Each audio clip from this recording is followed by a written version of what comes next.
Stove on చేసుకొని కడాయి పెట్టుకోవాలి. అలాగే కొద్దిగా ఆయిల్ కూడా వేసుకొని ఆయిల్ వేడెక్కేంత వరకు వెయిట్ చేయాలి.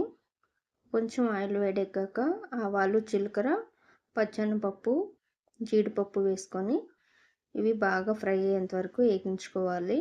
ఇవి కొద్దిగా కలర్ చేంజ్ అయ్యాక 1.5 ఆనియన్, కొద్దిగా కరివేపాకు, అలాగే సన్నగా కట్ చేసుకున్న పచ్చిమిరపకాయలు కూడా వేసుకొని ఇవి కొద్దిగా కలర్ చేంజ్ అయ్యేంత వరకు ఫ్రై చేసుకోవాలి. ఇది కొంచెం ఫ్రై అయిపోయాక ఒక టమోటా సన్నగా కట్ చేసుకొని వేసుకోవాలి. దాంతోపాటే కొద్దిగా క్యారెట్, కొద్దిగా ఆలు, కొద్దిగా క్యాప్సికమ్, కొద్దిగా బఠానీలు వేసుకొని అవి ఉడికేంత వరకు ఫ్రై చేసుకోవాలి. ఈ వెజిటేబుల్స్ కొంచెం మెత్తబడేంత వరకు ఫ్రై చేసుకుందాం. దాంతోపాటే కొద్దిగా రుచికి సరిపడా సాల్ట్ వేసుకొని కలుపుకోవాలి. 1 కప్పు బొంబాయి రవ్వ, 1/2 కప్పు రాగి పిండి వేసుకొని కొంచెం పచ్చివాసన పోయేంత వరకు ఫ్రై చేసుకోవాలి. ఇలా పొడి పొడిగా బాగా ఫ్రై అయిపోయి మంచి స్మెల్ వచ్చేంత వరకు ఫ్రై చేసుకున్నాక కప్పుకి 2 కప్పులు వాటర్ వేయాలి. గోధుమ పిండి కాబట్టి అరకప్పుకి కూడా 2 కప్పులు వాటర్ వేయాలి.